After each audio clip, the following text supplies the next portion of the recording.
नमस्कार, खबरों का पंचनामा में आपका स्वागत है। मैं हूं आपके साथ अंशिका। हम लेकर आए हैं आपके लिए देश दुनिया की 5 बड़ी खबरें, जिनके विश्लेषण के लिए मेरे साथ स्टूडियो में मौजूद है कैपिटल टीवी के editor in chief doctor Manish Kumar. Doctor Manish, बहुत बहुत स्वागत। धन्यवाद। सबसे पहले रुक करते हैं हेडलाइंस का। शिवसेना के लाख बचाव के बाद मुंबई पुलिस ने सचिन वाजे को किया सस्पेंड। एंटीलिया केस में एनआईए ने किया है गिरफ्तार। सचिन वाजे की गिरफ्तारी से तिलमिलाई शिवसेना, सामना के जरिए केंद्र सरकार पर बोला हमला। आईएसआईएस से संबंधित देश भर के 7 ठिकानों पर एनआईए की कार्रवाई, दिल्ली, केरल और कर्नाटक में की छापेमारी। नंदीग्राम में हमले के बाद मुख्यमंत्री की सुरक्षा में लापरवाही पर कार्रवाई, चुनाव आयोग ने ममता बनर्जी के सुरक्षा निदेशक और मिदनापुर एसपी को किया निलंबित। पाकिस्तान में फूटा कोरोना बम, 7 शहरों में लगा लॉकडाउन, पुलिसकर्मी बन रहे महामारी का शिकार।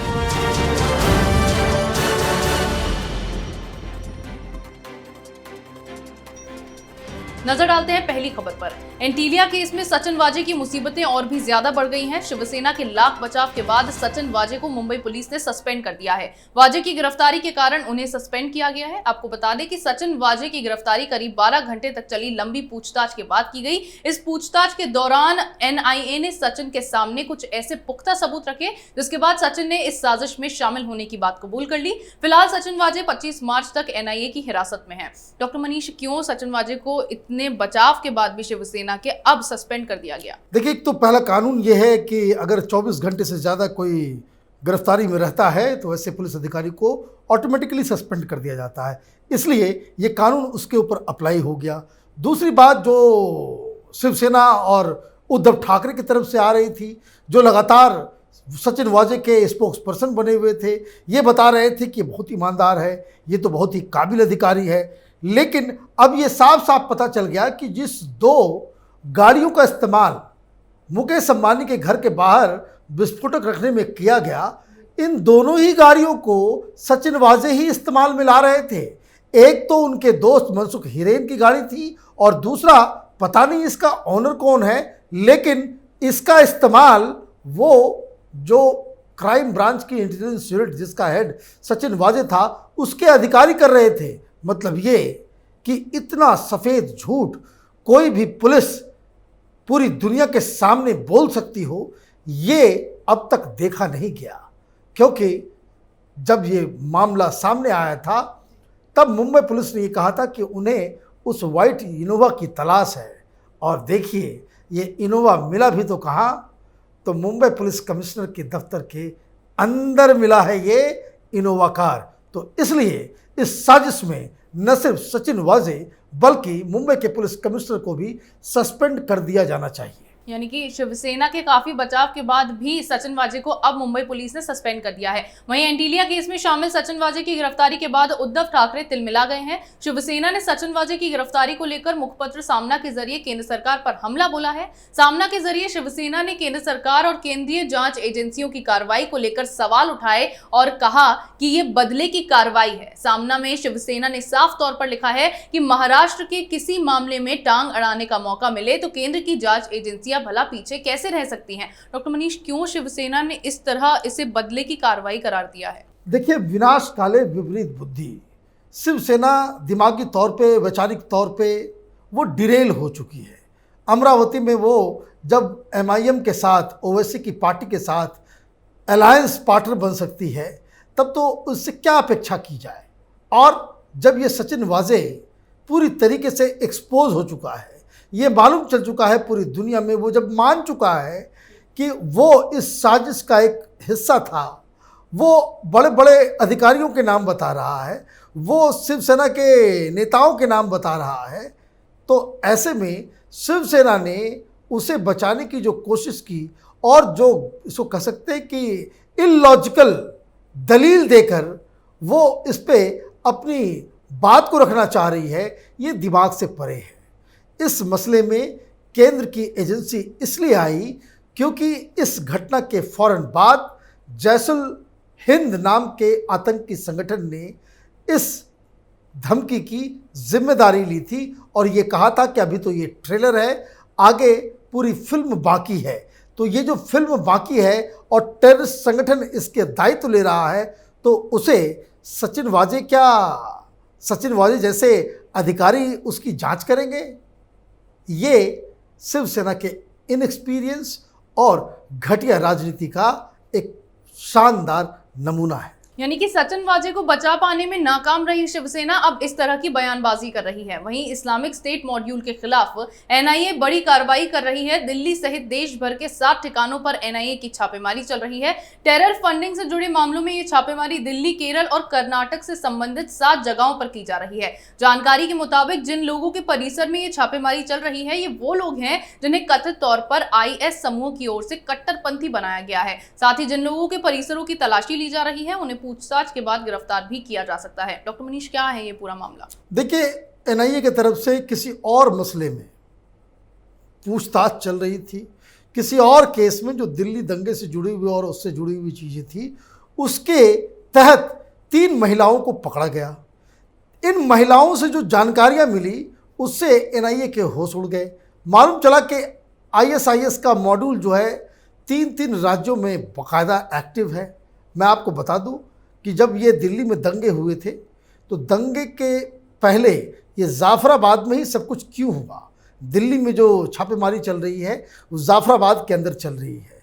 कैपिटल टीवी ने, वो हमारे आर्काइव में वो वीडियो अभी भी पड़ा हुआ है, जब हमने इस बात को खुलासा किया था कि इस जगह को इन लोगों ने इसलिए चुना था क्योंकि यहाँ पे ऑलरेडी एक अमरोहा सेल है आईएसआईएस का, वो एक्टिव थे। 7-8 लोगों को पहले भी पकड़ा गया था। अब ये जो नया टर्न आया है, जो 7 जगह पे छापेमारी हो रही है, इसका रिश्ता पीएफआई से निकल रहा है। पीएफआई वही संगठन है जो अलग नाम लेकर के, जो पुराना सिमी जो हुआ करता था और जिसका रिश्ता इस शाहीन बाग के आंदोलन से निकला था, और तो और इसकी अपनी एक पॉलिटिकल पार्टी भी है एसडीपीआई, और उस एसडीपीआई के साथ सेकुलरिस्ट पार्टियां गठबंधन करने में बहुत आगे रहती है।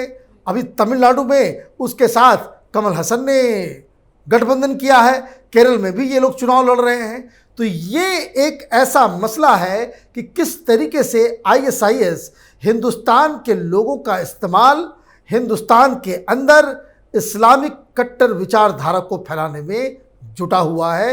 ये बहुत ही डेंजरस सिचुएशन है, इसके ऊपर सख्त कार्रवाई करने की आवश्यकता है। यानी कि एनआईए की इस छापेमारी में कई लोगों पर शिकंजा कसा जा सकता है। उधर चुनाव आयोग ने पश्चिम बंगाल की मुख्यमंत्री ममता बनर्जी की सुरक्षा में हुई लापरवाही के मामले में कार्रवाई की है। आयोग ने ममता के सुरक्षा निदेशक आईपीएस अधिकारी विवेक सहाय और पूर्वी मिदनापुर के पुलिस अधीक्षक प्रवीण प्रकाश को निलंबित कर दिया है। आयोग ने दोनों के खिलाफ Z+ सुरक्षा प्राप्त व्यक्ति की सुरक्षा में नाकाम रहने के लिए 1 सप्ताह के भीतर आरोप तय करने का आदेश दिया है। डॉक्टर मनीष, क्यों इन लोगों को निलंबित अब कर दिया गया है? देखिए, ये तो मुख्यमंत्री के ऊपर एक घटना घटती है, मुख्यमंत्री कहती है कि भाई हम पे हमला हुआ है, और अगर उसे चोट भी आई है तो भी एक बड़ा मसला है। तो क्या इसमें सुरक्षा व्यवस्था में चूक माना जाए? चूक तो माना ही जाएगा, किसी भी हालत में इसे चूक माना जाएगा, क्योंकि अगर कोई Z+ सिक्योरिटी का कोई शख्स है तो उसके नज़दीक इतने सारे लोग कैसे पहुंच गए, ये वहाँ के सुरक्षा अधिकारियों को बताना ज़रूरी है। एसपी साहब को इसलिए वहाँ पे निलंबित किया गया कि मालूम चला कि वो खुद बुलेट प्रूफ गाड़ी में चलते हैं और ममता जिस गाड़ी में चल रही थी वो बुलेट प्रूफ नहीं था। तो ये अंधेर नगरी है, ब्यूरोक्रेट्स अपने मन से हिसाब किताब चलाते हैं, लेकिन इसका एक पॉलिटिकल रेमिफिकेशन भी है। पॉलिटिकल रेमिफिकेशन ये है कि ये दोनों लोग जो सस्पेंड हुए, ये ममता बनर्जी की चहेते लोग हैं। इन लोगों को के ऊपर जिम्मेदारियां दी गई थी। अब ममता बनर्जी अगर कहती है कि भाई हमला हुआ, अगर ये हमला हुआ है तो जो लोग अधिकारी थे उनको तो पनिशमेंट मिलना ही चाहिए। अब जब पनिशमेंट ले लिया गया है तो तृणमूल कह रही है कि ये इलेक्शन कमीशन जो है मनमानी कर रहा है। मतलब ये एक ऐसा झूठ जिसके ऊपर ममता बनर्जी अपना पूरा कैंपेन जो है वो तैयार कर रही है, उसमें हर बात पे बहुत ही ज़्यादा कंट्राडिक्शन और विरोधाभास जो है वो सामने आता दिख रहा है। अब ममता बनर्जी कितने एक झूठ को सच बताने के चक्कर में कितने झूठ बोलती हैं, ये आगे आने वाले दिनों में पता चलेगा। यानी कि इलेक्शन कमीशन की इस कार्रवाई से भी टीएमसी संतुष्ट नहीं दिखाई दे रही है। वहीं पाकिस्तान में कोरोना वायरस महामारी तेजी से फैलती जा रही है। पड़ोसी मुल्क में कोरोना बम फट पड़ा है। दरअसल सिंध पुलिस के करीब 100 पुलिसकर्मी कोरोना वायरस से संक्रमित हुए हैं। दर्जनों पुलिसकर्मी एक सप्ताह के अंदर वायरस की चपेट में आ गए। पिछले 7 दिनों में करीब 94 पुलिसकर्मी इस खतरनाक वायरस से संक्रमित हुए हैं। देश में कुल संक्रमितों की संख्या बढ़कर 6.5 लाख को पार कर गई है। वहीं अभी तक 24 पुलिसकर्मियों की इससे मौत हो गई है। डॉक्टर मनीष, वैक्सीनेशन अभियान पाकिस्तान में चलाया जा रहा है, उसके बाद भी इमरान खान की सरकार कोरोना को कंट्रोल करने में नाकाम हो रही है। देखिए, वहाँ कोरोना कोई मुद्दा ही नहीं है। वो हिंदुस्तान जैसे देश में, विकसित देश जैसे देशों में जो डेवलप्ड कंट्रीज़ हैं, वहाँ कोरोना एक सब्जेक्ट होता है।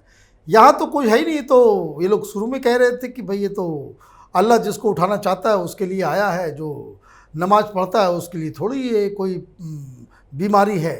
तो इस तरीके से, इसी रवैये से इमरान खान ने इसको टैकल किया।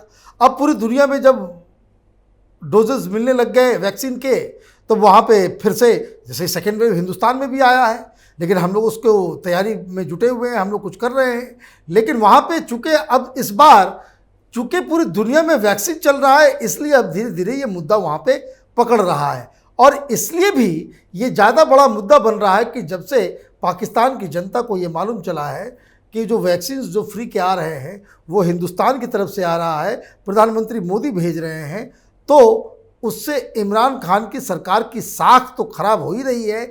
साथ ही साथ ये भी लोग तंज कस रहे हैं कि भाई आपने कुछ नहीं किया, लेकिन अब इस मसले के ऊपर वहाँ पे कुछ भी हो, लेकिन कोरोना जैसे सीरियस मुद्दे के ऊपर किस हिसाब से पाकिस्तान की सरकार ने अपनी जनता को मरने के लिए छोड़ दिया, ये कह दिया कि हमारे पास पैसे नहीं हैं, हमारे पास कोई व्यवस्था नहीं है, हमारे पास कोई इंतज़ाम नहीं है, और ना ही हम लोगों को वैक्सीन देने के पोजीशन में हैं। तो ये बताता है कि कैसे पाकिस्तान गर्त में पहुंच चुका है। यानी कि पाकिस्तान कोरोना महामारी को नियंत्रित करने में पूरी तरह से नाकाम रहा, क्योंकि इमरान खान का सारा ध्यान या तो भारत के खिलाफ प्रोपेगेंडा करने में या फिर कश्मीर को वापस हासिल करने में लगा रहा। देश दुनिया की तमाम बड़ी खबरों पर हमारे साथ आपके विश्लेषण के लिए बहुत बहुत धन्यवाद।